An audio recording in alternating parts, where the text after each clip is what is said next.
আন্দোলনের মুখে কলকাতা পুলিশ কমিশনারকে সরালেন মমতা। দুই স্বাস্থ্য কর্মকর্তাকেও বদলি। চিকিৎসকদের সঙ্গে রুদ্ধদ্বার বৈঠক, কাজে যোগ দেওয়ার আহ্বান। কোনো চাপের কাছে মাথা নত করে ক্ষেপণাস্ত্র কর্মসূচি বন্ধ করবে না ইরান, সাফ জানালেন প্রেসিডেন্ট পেজেশকিয়ান।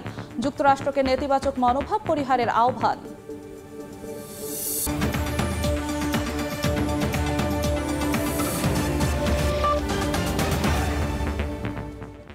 আন্তর্জাতিক সময়ের সঙ্গে আছি আমি জিন্নাতারা যশোয়া। ডোনাল্ড ট্রাম্পকে গুলি করার জন্য 12 ঘন্টা ঝোপের মধ্যে লুকিয়েছিলেন অস্ত্রধারী রায়ান রাউথ। তিনি জো বাইডেন ও কমলা হ্যারিসের সমর্থক বলে অভিযোগ তুলেছেন সাবেক মার্কিন প্রেসিডেন্ট। তবে ট্রাম্পের এ বক্তব্যের কোনো জবাব দেননি বাইডেন কমলা। এদিকে রাউথ রাশিয়ার বিরুদ্ধে ইউক্রেন যুদ্ধে অংশ নিতে গিয়েছিলেন বলে জানিয়েছে গণমাধ্যম। যুক্তরাষ্ট্র থেকে বিস্তারিত হাসানুজ্জামান সাকির রিপোর্টে। মার্কিন প্রেসিডেন্ট নির্বাচনের বাকি আর মাস দেড়েক। এর মধ্যে ফ্লোরিডায় ডোনাল্ড ট্রাম্পকে হত্যা চেষ্টা নিয়ে রাজনীতির মাঠ যে সরগরম হবে তা যেন অনেকটা অনুমেয়ই ছিল। সোমবার এই উত্তেজনায় আরও একটু ঘি ঢাললেন রিপাবলিকান প্রেসিডেন্ট প্রার্থী ট্রাম্প। ট্রাম্পের অভিযোগ, তাকে হত্যা চেষ্টাকারী Ryan Wesley Routh Joe Biden ও কমলা হ্যারিসের মতবাদকে সমর্থন করতেন। এই ঘটনার পর তার নির্বাচনী সংকল্প আরও দৃঢ় হয়েছে বলে মনে করছেন ট্রাম্প। তবে সাবেক প্রেসিডেন্টের এমন বক্তব্যের পাল্টা কোনো প্রতিক্রিয়া পাওয়া যায়নি প্রেসিডেন্ট বাইডেন ও ডেমোক্র্যাট প্রার্থী ভাইস প্রেসিডেন্ট কমলা হ্যারিসের কাছ থেকে। 2022 সালে ইউক্রেনে রাশিয়ার সামরিক অভিযান শুরুর পর যুদ্ধে অংশ নিতে ইউক্রেন গিয়েছিলেন রায়ান। তবে বয়সের কারণে যুদ্ধে অংশ নিতে পারেননি। নিউ ইয়র্ক টাইমসের তথ্য অনুযায়ী সামাজিক যোগাযোগ মাধ্যম এক্সে দেয়া এক পোস্টে ইউক্রেন যুদ্ধে অংশগ্রহণ ও প্রয়োজনে জীবন দেওয়ার ইচ্ছার কথাও জানিয়েছিলেন রাউথ। মার্কিন বার্তা সংস্থা এপি জানিয়েছে 2022 সালের এপ্রিলে ইউক্রেনের রাজধানী কিয়েভের স্বাধীনতা চত্বরে এক বিক্ষোভেও দেখা গিয়েছিল রায়ান রাউথকে। সেই ঘটনার একটি ভিডিও চিত্রও রয়েছে বার্তা সংস্থাটির কাছে। বিভিন্ন গণমাধ্যমের তথ্য অনুযায়ী এই ঘটনার আগেও অপরাধমূলক কর্মকাণ্ডে জড়িয়েছিলেন তিনি। 2022 সালে স্বয়ংক্রিয় অস্ত্রসহ গ্রেফতার করা হয়েছিল তাকে। আন্দোলনরত চিকিৎসকের দাবির মুখে সরানো হলো কলকাতা পুলিশ কমিশনারকে।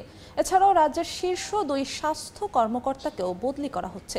চিকিৎসকদের সঙ্গে ম্যারাথন বৈঠক শেষে মমতা বন্দ্যোপাধ্যায় বলেন, এবার আন্দোলনকারীরা কাজে যোগ দেবেন। আরজিকর হাসপাতালে এক নারী চিকিৎসককে ধর্ষণ ও খুনের ঘটনায় রাজ্য জুড়ে লাগাতার আন্দোলন চলছে। সুব্রত আচার্যের রিপোর্ট, ছবি তুলেছেন বিশ্বজিৎ দাস।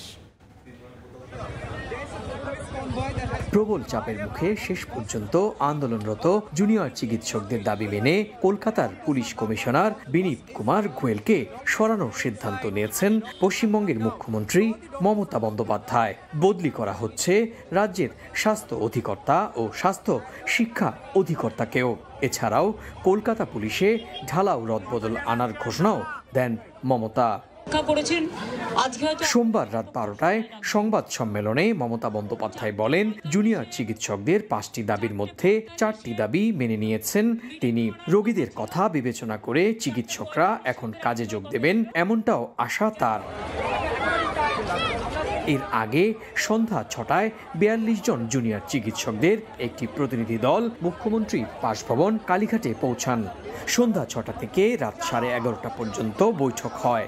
আন্দোলনকারীরা জানিয়েছেন, আলোচনা ইতিবাচক হয়েছে, তবে সব দাবি মানা হয়নি। কলকাতার পুলিশ কমিশনার আনুষ্ঠানিকভাবে পদত্যাগ করার পরই তারা পরবর্তী সিদ্ধান্ত নেবেন। গেল মঙ্গলবার থেকে 5 দফা দাবিতে রাজ্যের স্বাস্থ্য অধিদপ্তরের সামনে অবস্থান ধর্মঘটে বসেছেন জুনিয়র চিকিৎসকরা। সেই আন্দোলনের মধ্যে 2 দফায় মুখ্যমন্ত্রী মমতা বন্দ্যোপাধ্যায়ের সঙ্গে বৈঠক হওয়ার কথা থাকলেও লাইভ স্ট্রিমিং ইস্যুতে মতবিরোধের জেরে বৈঠক শেষ মুহূর্তে ভেস্তে যায়। তবে সোমবার সেই প্রত্যাশিত বৈঠক অনুষ্ঠিত হয়। এদিকে আন্দোলনরত চিকিৎসকরা ধর্ষণ ও হত্যার শিকার ভুক্তভোগীর স্মরণে বিনামূল্যে চিকিৎসা সেবা দিচ্ছেন। অন্যদিকে জুনিয়র চিকিৎসকরা যখন আন্দোলনে পথে রয়েছেন, ঠিক তখনই রাজ্যের শাসক দলের পক্ষ থেকে বিচারের দাবিতে পথে নামেন একদল বুদ্ধিজীবী। এদিন সল্টলেকের করুণাময়ী বাস স্ট্যান্ডের সামনে পথসভা থেকেই বিচারের দাবি তোলা হয়। 9 আগস্ট রাতের ডিউটির সময় নারী চিকিৎসককে ধর্ষণ ও খুনের ঘটনায় উত্তাল হয়ে ওঠে গোটা ভারত। তীব্র চাপের মুখে পড়ে পশ্চিমবঙ্গ রাজ্য সরকার। স্বাস্থ্য ও পুলিশ দপ্তরের দায়িত্ব থাকায় দাবি ওঠে মমতা বন্দ্যোপাধ্যায়ের পদত্যাগেরও। সুব্রত আচার্য, সময় সংবাদ, পশ্চিমবঙ্গ, ভারত। আম আদমি পার্টির প্রধান অরবিন্দ কেজরিওয়াল পদত্যাগ করলে কে হবেন দিল্লির পরবর্তী মুখ্যমন্ত্রী? এরই মধ্যে সম্ভাব্য কয়েকজনের নাম আলোচনায় রয়েছে। এগিয়ে আছেন দিল্লির শিক্ষামন্ত্রী অতিশী মার্লেনা, বিধায়ক সৌরভ ভরদ্বাজ ও রাঘব চাড্ডা। দিল্লির মুখ্যমন্ত্রী অরবিন্দ কেজরিওয়ালের পদত্যাগের ঘোষণার পর থেকেই ভারত জুড়ে আলোচনায় আম আদমি পার্টি। ভারতীয় গণমাধ্যম অনুসারে দিল্লির বিধানসভা নির্বাচন আগামী বছরের ফেব্রুয়ারিতে। তবে অরবিন্দ কেজরিওয়াল আগাম নির্বাচনের দাবি জানানোয় চলতি বছরের নভেম্বরেই এই নির্বাচন অনুষ্ঠিত হওয়ার সম্ভাবনা রয়েছে। জনমনে প্রশ্ন, নির্বাচনের আগ পর্যন্ত দিল্লির মুখ্যমন্ত্রীর দায়িত্ব সামলাবেন কে? এরই মধ্যে ক্ষমতাসীন আম আদমি পার্টির কয়েকজন নেতার নাম সম্ভাব্য প্রার্থীর তালিকায় রয়েছে। প্রাথমিকভাবে দিল্লির শিক্ষামন্ত্রী অতিশী মার্লেনা, বিধায়ক সৌরভ ভরদ্বাজ, রাঘব চাড্ডা ও সঞ্জয় সিং এর নাম আলোচনায় আছে। রাজনৈতিক বিশ্লেষকরা বলছেন, সাধারণ জনগণ ও দলের মধ্যে শক্ত অবস্থান এবং গ্রহণযোগ্যতা আছে এমন একজনকেই বেছে নিতে হবে দলটিকে। এক্ষেত্রে প্রথমেই যে নামটি আসে তিনি দিল্লির শিক্ষামন্ত্রী অতিশী মার্লেনা। শিক্ষা ছাড়াও গণপূর্তের মতো গুরুত্বপূর্ণ মন্ত্রণালয় সামলাচ্ছেন তিনি। এর পরের অবস্থানে সাবেক উপমুখ্যমন্ত্রী মনীষ সিসোদিয়া। সম্ভাব্য পদপ্রার্থী হওয়ার দৌড়ে আছেন সৌরভ ভরদ্বাজ। অন্যদিকে আম আদমি পার্টির জাতীয় কার্যনির্বাহী ও রাজনীতি বিষয়ক কমিটির সদস্য রাঘব চাড্ডা, দিল্লি সরকারের পরিবহন, অর্থ ও স্বরাষ্ট্রের মতো মন্ত্রণালয়ের দায়িত্বরত কৈলাস গেহলটের নামও রয়েছে আলোচনায়। এছাড়া দলের জাতীয় নির্বাহী ও রাজনীতি বিষয়ক কমিটির সদস্য সঞ্জয় সিং এর নামও রয়েছে এ তালিকায়। নাদিম মারজান, সময় সংবাদ।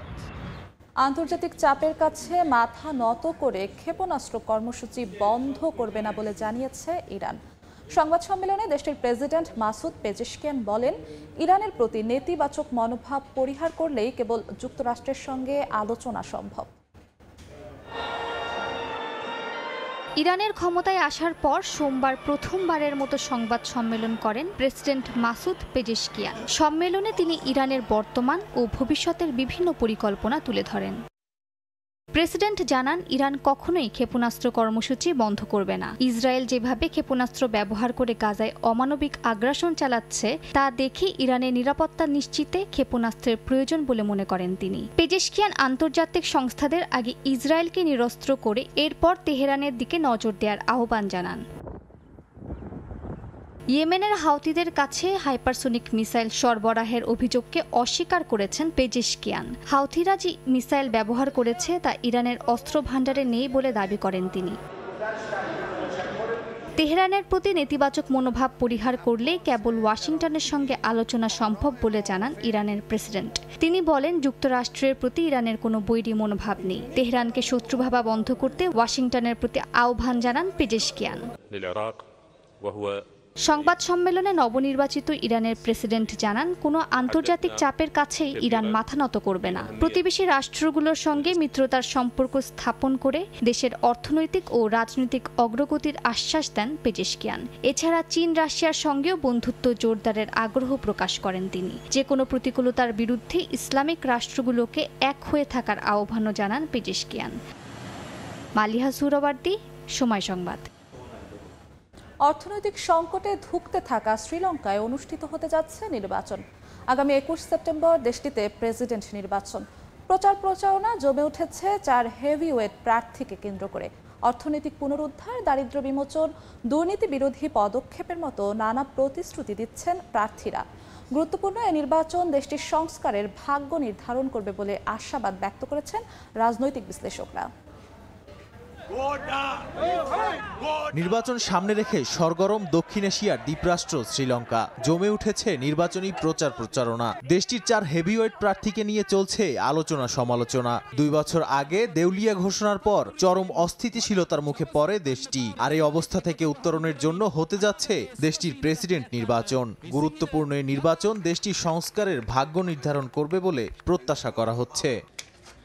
চলতি মাসের ২১ তারিখে অনুষ্ঠিত হতে যাওয়া নির্বাচনে প্রতিদ্বন্দ্বিতা করছেন সামাগি জনা বালাওয়ে গয়া এসজেবির সজিত প্রেমাদাসা, ন্যাশনাল পিপলস পাওয়ার এনপিপি জোট ও জেভিপি নেতা অনুরা কুমারা দিসানায়েক এবং সাবেক প্রেসিডেন্ট মাহিন্দা রাজাপাকসের ছেলে শ্রীলঙ্কা পড়ুজানা পেরামুনার নমল রাজাপাকসে। এছাড়া বর্তমান প্রেসিডেন্ট রনিল বিক্রমাসিংহে তো আছেনই। অর্থনৈতিক সংকটের পর দেশটিতে এটি প্রথম নির্বাচন এবং এবারই প্রথম তামিল দলগুলো প্রার্থী দিয়েছে। দেশটির জনসংখ্যা ২,২০,০০,০০০। এর মধ্যে ভোটার সংখ্যা ১,৭০,০০,০০০। নির্বাচন কমিশনে মনোনয়নপত্র জমা দিয়েছিলেন ৩৯ প্রার্থী, ২ জন কমে এখন ৩৭ প্রার্থী।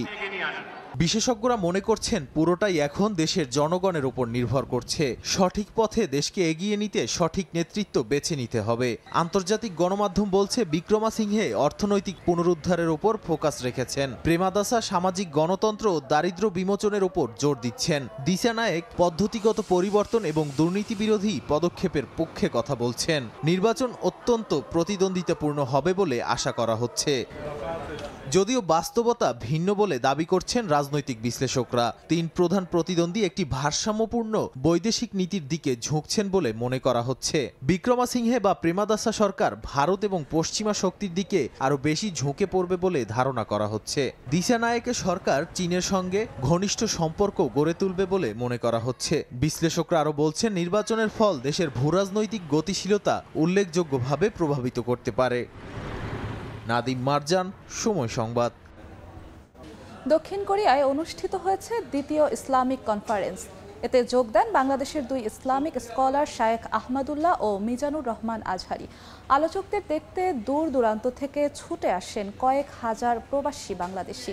2 দিনব্যাপী ইসলামিক কর্মশালার আয়োজন করে কোরিয়া মুসলিম কমিউনিটি। দক্ষিণ কোরিয়া থেকে মোহাম্মদ হানিফের রিপোর্টে বিস্তারিত। চলছে দক্ষিণ কোরিয়ার অন্যতম বড় উৎসব সূচক বা নবান্ন উৎসব। এই উৎসব উপলক্ষে থাকে টানা 5 দিনের ছুটি। তবে এবারের নবান্ন উৎসবের ছুটিতে কোরিয়ার চারদিকে বিভিন্ন কমিউনিটির আয়োজনে চলছে ইসলামিক কনফারেন্স। কোরিয়ায় ইসলামিক কনফারেন্সে যোগ দিয়েছেন বাংলাদেশের 2 ইসলামিক স্কলার শায়েখ আহমদুল্লাহ ও মিজানুর রহমান আজহারি। দেশটির পুচ্ছন সিটির দেজেন ইউনিভার্সিটির স্টেডিয়ামে অনুষ্ঠিত কনফারেন্সে ডক্টর মিজানুর রহমান আজহারির আগমন এবারই প্রথম। তাদের মুখে আলোচনা শুনে খুশি প্রবাসীরাও। কোরিয়ার মতো অমুসলিম দেশে আমরা 2 জন আন্তর্জাতিক মানের ইসলামিক স্কলার পাইছি। ওনাদের থেকে অতি মূল্যবান কিছু কথা শুনতে পারছি। এটাতে আমি খুবই আনন্দিত। আজকে কোরিয়াতে বাঙালিদের একটা মিলন মেলায় পরিণত হয়েছে, যা সবাই আনন্দে আত্মহারা বললেই চলে। আহমদুল্লাহ হুজুর এবং ডক্টর মিজানুর রহমান আজহারি আসাদে আমাদের দক্ষিণ কোরিয়াতে এত জনসমুদ্র লোক হবে আমরা কল্পনা করি নাই। কনফারেন্সটি দুপুর 2টা থেকে শুরু হয়ে চলে সন্ধ্যা 7টা পর্যন্ত। বাংলাদেশের 2 জনপ্রিয় ইসলামিক স্কলারদের এক নজর দেখতে দূর দূরান্ত থেকে ছুটে আসেন কয়েক হাজার প্রবাসী বাংলাদেশি। প্রায় 500 কিলোমিটার দূর থেকে আমি এখানে এসেছি। গতকালকে রাতে এসেছি তার ওয়াজ শোনার জন্য। অনেক দূরে থেকে প্রায় 4 ঘন্টার রাস্তা অতিক্রম করে তাদেরকে দেখার জন্য আসছি। প্রত্যেকটা মসজিদ কেন্দ্রিক, মার্কাজ কেন্দ্রিক এইভাবে যত মাহফিল হবে আমরা সকলে যাতে অংশগ্রহণ করি এবং আমাদের মধ্যে একটা বন্ধন তৈরি করি। সঙ্গরি মসজিদের পক্ষ থেকে আয়োজিত দ্বিতীয় ইসলামিক কনফারেন্স এটি। অনুষ্ঠান পরিচালনা করেন সঙ্গরি মসজিদের ইমাম ও খতিব মোহাম্মদ ওমর ফারুক ও সৈয়দ তমাল। অনুষ্ঠানে সভাপতিত্ব করেন এম জামান সজল। এদিকে সূচকের বন্ধে গেল 2 দিন ব্যাপী ইসলামিক কর্মশালার আয়োজন করে কোরিয়া মুসলিম কমিউনিটি। হসাং বাইতুল ফালাহ মসজিদ অ্যান্ড ইসলামিক সেন্টারে অনুষ্ঠিত এই কর্মশালায় প্রধান অতিথি হিসেবে ছিলেন সাদিকুর রহমান আল আজহারি। দক্ষিণ কোরিয়া থেকে মোহাম্মদ হানিফ, সময় সংবাদ। মালদ্বীপে নিযুক্ত বাংলাদেশের হাই কমিশনারকে বিদায়ী সংবর্ধনা দেওয়া হয়েছে। স্থানীয় একটি কলেজে বিদায়ী অনুষ্ঠানে ছাত্র, শিক্ষক, পরিচালনা কমিটি ও স্থানীয় নাগরিক সহ প্রবাসী বাংলাদেশিরা উপস্থিত ছিলেন। বিদায়ী হাই কমিশনারের কূটনৈতিক দক্ষতা, কর্মতৎপরতা এবং মালদ্বীপে বাংলাদেশের ভাবমূর্তি উন্নয়নের ভূয়সী প্রশংসা করেন উপস্থিত সবাই। এ সময় প্রবাসীদের উদ্দেশ্যে দেশের সুনাম অক্ষুণ্ণ রাখার পাশাপাশি কমিউনিটির মধ্যে ঐক্য ধরে রাখতে সবার প্রতি আহ্বান জানান বিদায়ী হাই কমিশনার। দেখছেন আন্তর্জাতিক সময়। দুবাইতে শিশুদের জন্য চালু হলো কৃত্রিম বুদ্ধিমত্তা ভিত্তিক প্রাক প্রাথমিক বিদ্যালয়। ফ্রেন্ডলি আর্লি চাইল্ডহুড সেন্টার নামক এই প্রতিষ্ঠানটিতে শিশুদের মানসিক বিকাশে সহায়তা এবং সৃজনশীলতা বাড়ানোর জন্য প্রাথমিক শিক্ষা দেওয়া হয়। ভিন্নধর্মী স্কুলে ভর্তির জন্য শিশুদেরকে গুনতে হয় নির্দিষ্ট ফি।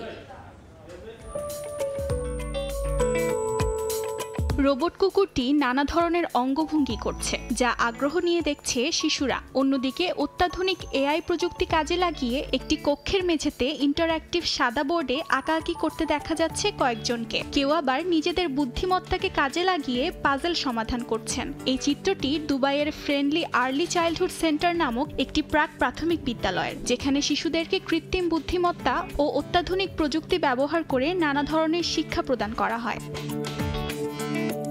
এখানে কেউ পিয়ানো বাজানো শেখে, কেউ বা ভায়োলিন। আবার একদল ব্যস্ত কৃত্রিম বুদ্ধিমত্তা ভিত্তিক প্রযুক্তি ব্যবহার করে শিক্ষকের সহায়তায় ফিঙ্গারপ্রিন্ট দিয়ে ড্রয়িং করতে। আবার একটি শিশুকে দেখা যাচ্ছে কৌতূহল নিয়ে নিজের মাথার চুল ম্যাগনিফাইং যন্ত্রের মাধ্যমে দেখতে।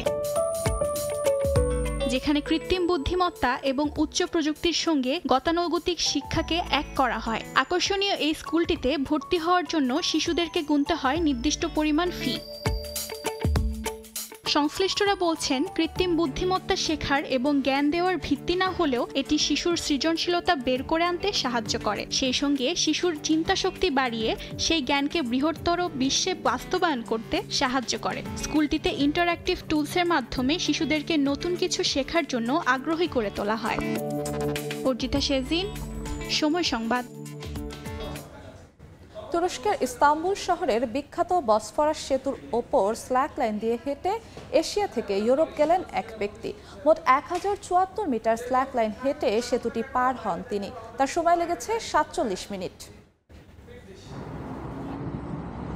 প্রথম দেখায় মনে হতে পারে শূন্যে হাঁটছেন এক ব্যক্তি। একটু খেয়াল করলে দেখা যাবে সূক্ষ্ম একটি তারের ওপর দিয়ে নির্দ্বিধায় হাঁটছেন তিনি। রোববার এমন দৃশ্যের দেখা মিলেছে তুরস্কের ইস্তাম্বুল শহরে। বিখ্যাত বসফরাস সেতুর উপরে একটি স্ল্যাক লাইন দিয়ে এশিয়া থেকে ইউরোপে পাড়ি দেন জানরুজ নামের এই ব্যক্তি।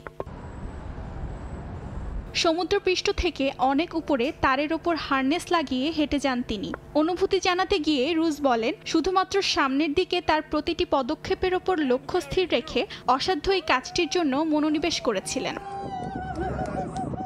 1074 মিটারের এই সেতুটি পার হওয়ার সময় তার বাহুগুলো সংকুচিত হয়ে যাচ্ছিল বলেও জানান তিনি। নিচে থেকে আসা গাড়ির আওয়াজ হাঁটার সময় প্রতিকূলতার সৃষ্টি করেছিল বলেও উল্লেখ করেন। রুজের এশিয়া থেকে ইউরোপ যেতে সময় লেগেছিল 47 মিনিট। ওপর থেকে তুরস্কের পুরনো শহরগুলোর সঙ্গে ইস্তানবুলের প্রাকৃতিক সৌন্দর্য উপভোগ করেছিলেন বলে জানান রুজ। অর্জিতা শেজিন, সময় সংবাদ। চীনের হাজার হাজার মানুষ মধ্য শরৎ উৎসবের প্রথম দিনটি উদযাপন করেছেন। এ উপলক্ষে বেইজিং এবং হুনান প্রদেশ সহ বিভিন্ন স্থানে আয়োজন করা হয় লণ্ঠন ও ঐতিহ্যবাহী শিল্পকলা প্রদর্শনী, যা মনোমুগ্ধ করেছে দর্শকদের। বেইজিংয়ের লণ্ঠন প্রদর্শনী যেন এক আলোর জাদুকরী মেলা। 200টির বেশি আলোকসজ্জার সেটে সাজানো হয়েছে পুরো এলাকা, যেখানে আধুনিক প্রযুক্তির সাথে মিশে আছে চীনের প্রাচীন ঐতিহ্যের সুর। বিভিন্ন রঙের আলোর বিচ্ছরণে পুরো আকাশ যেন আলোকিত হয়ে উঠেছে, আর সেই আলোর দুনিয়ায় মুগ্ধ হয়ে হাঁটছেন দর্শনার্থীরা। চীনা চন্দ্র ক্যালেন্ডারের অষ্টম মাসের 15তম দিনে এই উৎসব পালিত হয়। এটি এই বছরের 17 সেপ্টেম্বর পালিত হবে। এই 3 দিনের ছুটিতে দেশটির বাসিন্দারা লণ্ঠন প্রদর্শনী, সংস্কৃতি অনুষ্ঠান, চাঁদ দেখা ও ঐতিহ্যবাহী মুন কেক খেয়ে উদযাপন করেন। হুনান প্রদেশের চাংশা শহরে অনুষ্ঠিত ছায়া নাটক এবং নারীদের জন্য প্রাচীনকালে তৈরি বিশেষ ভাষা নুশুর প্রদর্শনী ছিল এক অনন্য অভিজ্ঞতা। পর্যটকরা নুশু ভাষার পাশাপাশি ঐতিহ্যবাহী হস্তশিল্প তৈরির সুযোগও পেয়েছে। এটি আমার প্রথমবারের মতো এত বড় লণ্ঠন প্রদর্শনী দেখার অভিজ্ঞতা। আমি সত্যিই মুগ্ধ। এখানে শুধু প্রযুক্তির আধুনিক দিকই নয়, চীনা ঐতিহ্যেরও ছোঁয়া রয়েছে। এছাড়া জিঙ্গাং প্রাচীন শহরে চলছিল চীনের ঐতিহ্যবাহী ফুলের ড্রাম অপেরা ও বিয়ানলিয়ান পারফরম্যান্স। নদীর তীরে এই মনোমুগ্ধকর প্রদর্শনী চলাকালীন পর্যটকরা নৌ ভ্রমণের মাধ্যমে প্রাচীন ও আধুনিক চীনা সংস্কৃতির এক অপূর্ব মেলবন্ধন উপভোগ করেন। ইয়াসিন মোহাম্মদ জিসান, সময় সংবাদ। আন্তর্জাতিক সময়ের শীর্ষ সংবাদ জানিয়ে দিচ্ছি আরেকবার। আন্দোলনের মুখে কলকাতা পুলিশ কমিশনারকে সরালেন মমতা। 2 স্বাস্থ্য কর্মকর্তাকেও বদলি। চিকিৎসকদের সঙ্গে রুদ্ধদ্বার বৈঠক, কাজে যোগ দেওয়ার আহ্বান।